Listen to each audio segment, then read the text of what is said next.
Hello and welcome to the Property Empress podcast. As you can probably tell, it's just me this week. Unfortunately, Richard can't join me. He sends his apologies and he's obviously gutted not to be able to come. He's had this big move. He's still kind of unpacking, but it's just a lot of disruption in his life and he's just not able to come today, but hopefully he'll join us next week. So Richard, we miss you and we look forward to you returning. Today, I'm going to be talking about the 3 best money mindset tools, because you can learn everything you need to learn about property, but until you work on your mindset, your belief systems, your language, it's going to be an uphill struggle. I know this from personal experience. It's still a practice that I'm going through myself. And I know how to do property. I'm fairly competent, fairly comfortable with property, but it's my own beliefs and patterns and filters that can sometimes stop or stall me. So I'm going to talk about 3 of the main ones that I use today, and I hope they really help. If you do end up using them, it'd be really lovely to hear the difference it's made, how you feel differently, and whether you've manifested anything on the back of it. So I'll share at the end in the show notes about how you can contact us, but let's just crack on with it. For a little bit of context, it's kind of universally understood that our lives are run on patterns and systems and programs that we have developed all through our lives, and especially when we're young, like under the age of 7 and even in utero. So we learn from our parents on a very energetic, subconscious level, and then that's how we view the world. So it's almost like we have filters on our perception of the world. So some people who grow up with very investor or with parents who invest, who have a rich mindset, who are affluent, abundant, creative, they will view the world very differently from someone who grew up like myself, for example, where both my parents were workers. My father especially came from very poor backgrounds. And the way that I view the world will be a lineage thing. It will be something that's passed down through generations. So I will look at the world so differently from someone else that has a very affluent background. If you are aware that your family is in a very similar situation to you, if you want more money in your life, if you want more time in your life, if you want more abundance in your life, if you're trying to make changes, then yes, learn the craft of property, for example. Property is a tool. It doesn't have to be property, but working on your subconscious belief systems is incredibly powerful. And that's why people, like all the most successful business people in the world, work with mindset coaches, works with hypnotherapists, work with NLP practitioners. It's all to help give them that advantage. Even sports, like athletes, like premium sports athletes, they do visualizations. They work with their subconscious patterns and beliefs to help them get that edge. And it's not something we've particularly talked about in the Property Empress podcast. So I'm really excited to be sharing this. I'm going to try and keep it. I'm only going to talk about 3. I think they're the 3 that, for me, certainly had the biggest influence, the biggest impact when I started my property portfolio. And I think they're the 3 kind of easiest to adopt. So I'm hoping that they will work for you, whether you've done no mindset work, whether you've done lots of mindset work. I'm hoping there'll be something for everyone. And I'm also going to share a little bit about why they're so powerful and how you can implement them. So with that in mind, let's crack on. The first one is probably the most obvious, but vision boarding, or however you feel that you want to express yourself. But the idea is vision boarding, very simply, the way that I do vision boarding is I will create a visual display of all my dreams and desires. So when I started, it was very simple. It was a big pot of money because I wanted to have more money in my life. There was like an airplane because I wanted to do some more traveling. I did want to get married. At that point, I wasn't married. So there was a bride and groom.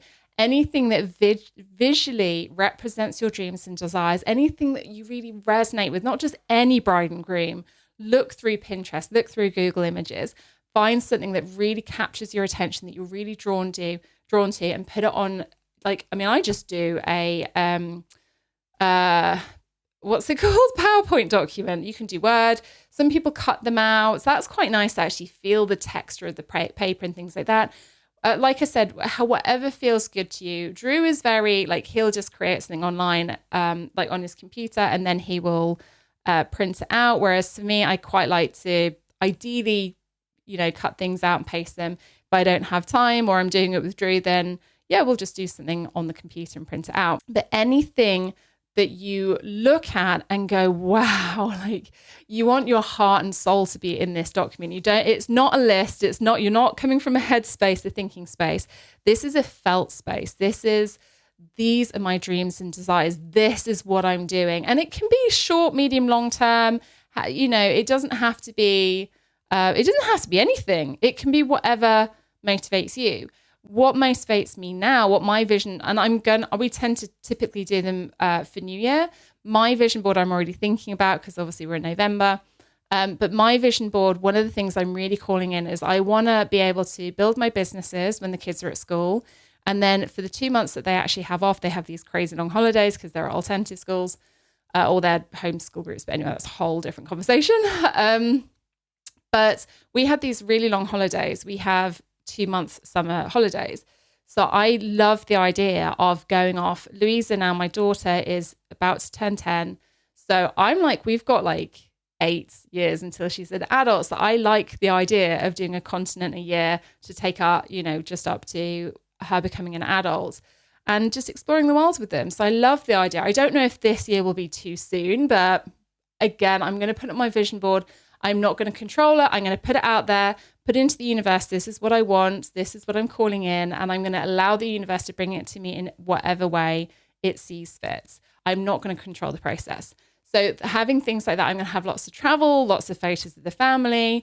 There's also things like my health. I'm really, really into getting my health back because I was very poorly last year.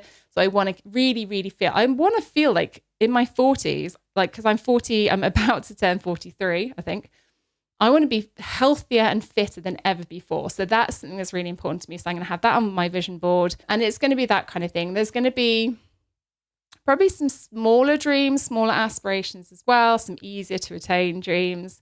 But at the moment, they're the two that I'm really thinking of. And to have more money and abundance in my life. Like we've had a lot of change in the last couple of years with our finances. So I am calling in more money and I am growing my portfolios. I want to reach more people. I want to help more people. So that's kind of what my vision board is going to be. And as I'm talking about it, the problem is I'm going into creative space. I'm thinking, I want to have something about the helping people. I've always wanted to help people. Like I don't like how the property system is, how so many people are let down by it. So I love the idea of being able to help more people with feeling safe and secure in their home, because not having a safe, secure home is such an unsettling thing. It's so primal to want a safe, secure home. But anyway, so all these things, I'm gonna allow it to ferment over the next couple of months, and then I'll create my vision board, print it out, and I'll put it somewhere very prominent, probably somewhere in the office, maybe down on the fridge, and let the family see it as well. So vision boarding is so important because it's the dream space. Property is the tool, and the idea is these are the dreams. This is how I want to call it in. And what we're doing is we're leaning into the idea of it can be property. Certainly for us, it's probably more likely to be property because we're already established in property.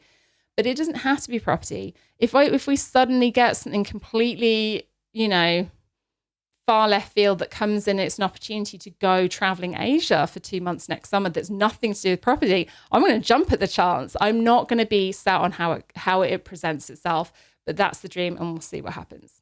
The second tool is, and I kind of referenced this a little bit earlier, is visualization. So once you've got the dream space, once you've got the dreams on the wall, that's absolutely fantastic. And then it's visualizing. But it's visualizing not how it's going to look and how it's going to come about. It's visualizing and feeling, like visualizing when you have these things, how will it feel? So for example, using my dream of traveling with the kids and Drew, rather than going, I'm going to sit and think about how it will look. I sat on a beach. I mean, this is the thing with me traveling. I'm not about sitting on a beach. Like if you know my family, we can't sit still. For me, I want to explore, like Thomas is really into tigers at the moment. We were learning on Friday for his homeschooling about tigers. So I want to take him on safari. That's like a big dream of mine.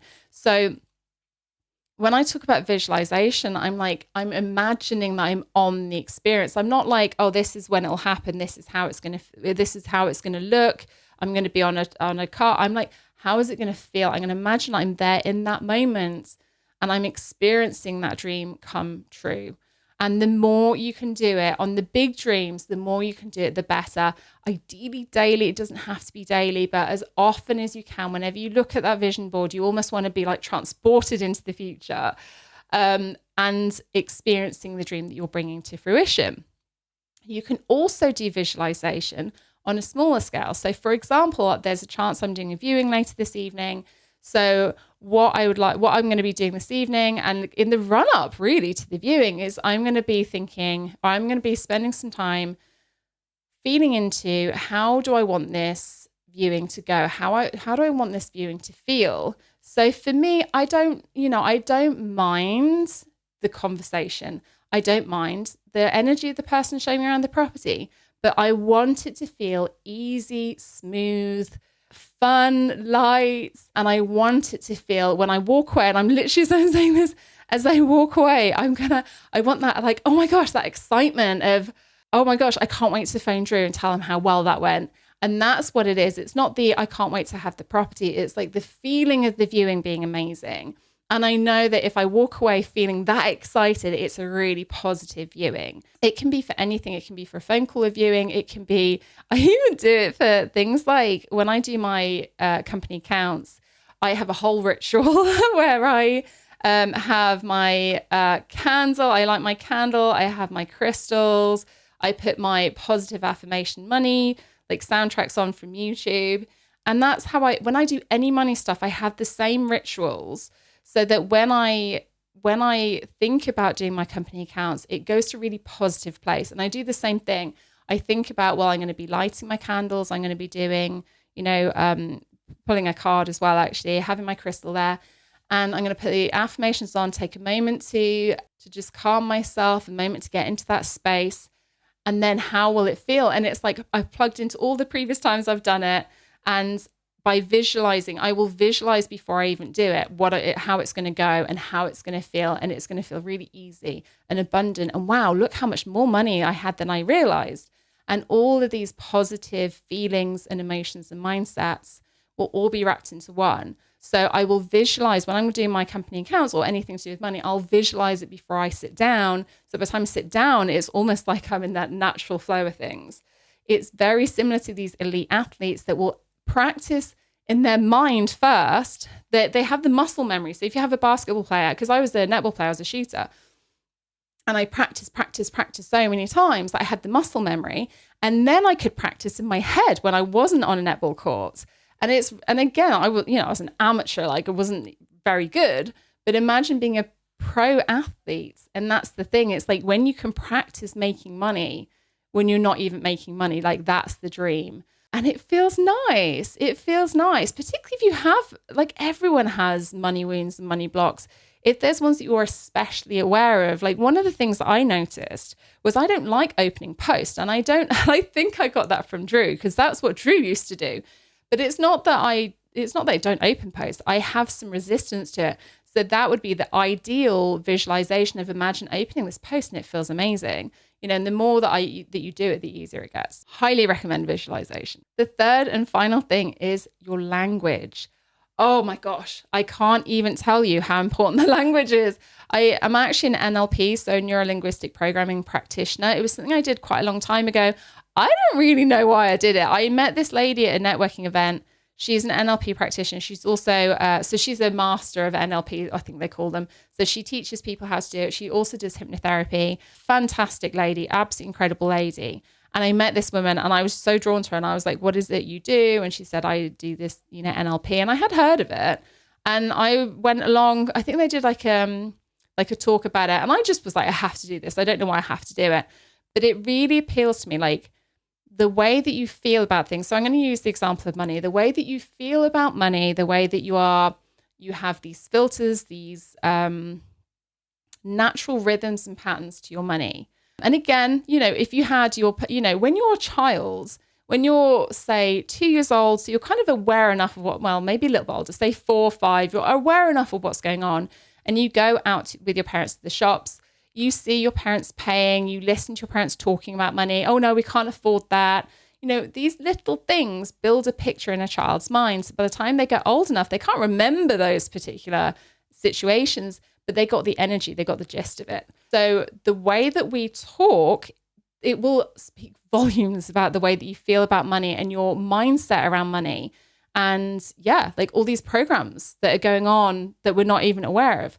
When I talk about your language, the best thing to do is start, and I'm going to invite you to start observing your language and observing when you talk about money. I would very much encourage you to talk more about money, talk to as many people as possible about money, because it's a weird thing. Like the more you talk about it, the more you understand how you feel about it, and the more you shed a light on it. So if there are some money wounds, some money blocks, some unhealthy patterns around money, the more you talk about it, the more it'll come out. So then you can observe certain things and then you can start making changes. And the best place to start is in your language. So for example, if you are talking to someone and you're like, I'd love to go to Lapland with the kids, but we can't afford it.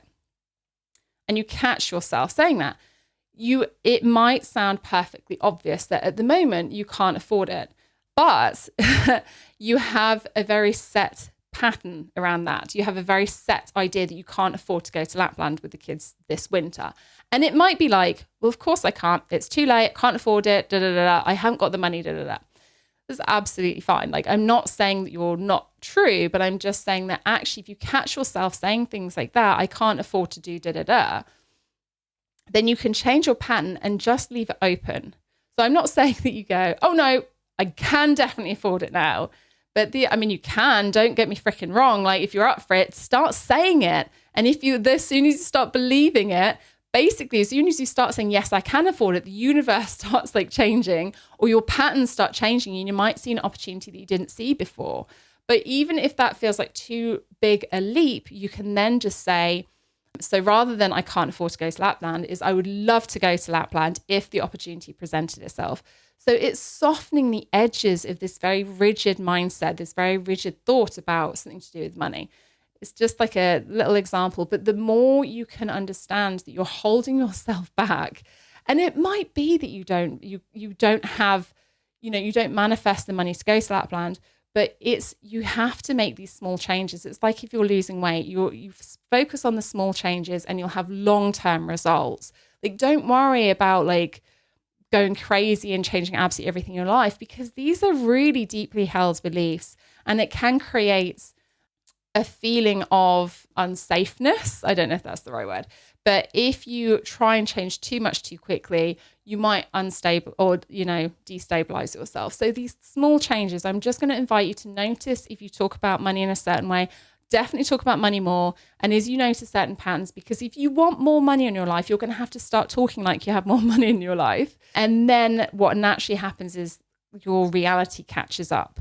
And I understand a lot of this might sound like, it depends how into mindset, woo-woo, spiritual, subconscious, like whatever your language of choice is. I understand it might not feel, well, really, how much can it make a difference? It can make a massive difference. These small changes, the more you can make the changes over the long term, it can make a massive difference. Because I'll just like to end with, when I was thinking about what I was going to share, it's not just, do a dream board, for example, or a vision board. I realized there was a certain process that I've noticed over the last, 12 years of doing this, because I didn't do much mindset stuff before. When I was in corporate, of course, they weren't going to do mindset stuff with me. But, when I started doing my property stuff, and when I started learning about, getting out of the matrix, basically getting out of the 99% of work ethic and getting into the investor mindset, one of the things I really realized is it starts, I think, with observing. You don't have to change anything, just observe. If you suddenly realize your language is very lacking, it's very, I don't have the money, I don't have the time, I can't do this, my resources are limited, and I'm not able to do this. Like, if you notice things like that, just observe it. Don't judge it. Don't be like, I shouldn't have said that. Just neutrally observe. Like, that's the best place to start. And then when you're feeling ready, you can start tweaking. So next time you catch yourself, just reframe. So, I can't afford to do this, or I don't have time to do this. And then it's like, actually, is that true? Like, is that true? Is there a chance, even a small chance, that actually I would have time? So start reframing. Or I feel like I don't have time, but you never know. Like, start reframing. If you're feeling really inspired, then completely reframe it, and then be like, well, of course I have time. If it was that important, I would make time. observe, tweak, and then finally, and I think this one is the possibly, what's the word? I was going to say, like, it feels like the most obvious, but also the most powerful, is to take the opportunities that arise. So if, for example, you are saying, I want more money, I want more time in my life, and then you're observing, you're making little changes, and then suddenly an opportunity presents itself, it can be very easy if you spent your lifetime in the more lacking mindset to then pull back from an opportunity. And I think sometimes you're just not ready to take the opportunity. But I would very much encourage you, when an opportunity presents itself, to lean into that edge and take an opportunity and trust and have faith. Like, honestly, it sounds really obvious, but just take the opportunities. And you can, if it helps, you can think about, well, if it's complete balls up, I'll manage. Like, if there's a really good book, Feel the Fear and Do It Anyway. Whatever happens, you will manage. Even if it's a complete mess, you will manage. But the chances are it won't be a mess. You've asked for this. You've done your vision boarding. You've visualized it. You have changed your language. You've observed. You've changed your patterns, reframed your language. And now the opportunity is, here you go. It's your time to take what the universe is giving you. And you don't have to, but I would really encourage you, when you spot an opportunity or when an opportunity comes across your path, remember this podcast, remember my words. It's okay to take that opportunity and to allow yourself to receive everything that you've been calling in. And it sometimes starts with a very small opportunity. It doesn't have to even be a big one, but just take that small opportunity and see where it takes you, because it might be the first step to the path to your vision board. Oh, that felt very, Disney, Oprah Winfrey end to the podcast. But this is a very different podcast from what we normally have with Richard. It is something that's really, really important to me. I spend the bulk of my time and energy with my property investing on my own beliefs, my own, like, being clear what my dreams are, trying to shed patterns that are holding me back, and allowing myself, like, giving myself permission to have everything that I want. It is a practice. It's a daily practice. It's not something you can do overnight, and you'll continue to do it. But I can tell you, it's so worth it. It's so, so, so worth it. So I'm going to wrap it up there, and hopefully Rich will be back next week. If you have any questions, if you have any comments, if there's anything else you want me to cover, or me and Richard to cover next week, then you can contact me. I've got my website, propertyempress.com. There's a contact form there. You're very welcome to send me a message there. You can also contact me on Instagram, again, Property Empress. You can send me a direct message there. You can email me, anna@annapierce.com, which is PEARCE. I am notoriously slow at responding, but I do get round. I do reply to everything at some point, but sometimes a little bit slow. You can also find in the show notes Richard's contact. He's pretty much property on Instagram, I would imagine, is the best place to contact him. But that'll be all in the show notes. Slightly different this week to normal, but thank you so much for being here, and have a really lovely week. And I'll see you next time. Bye.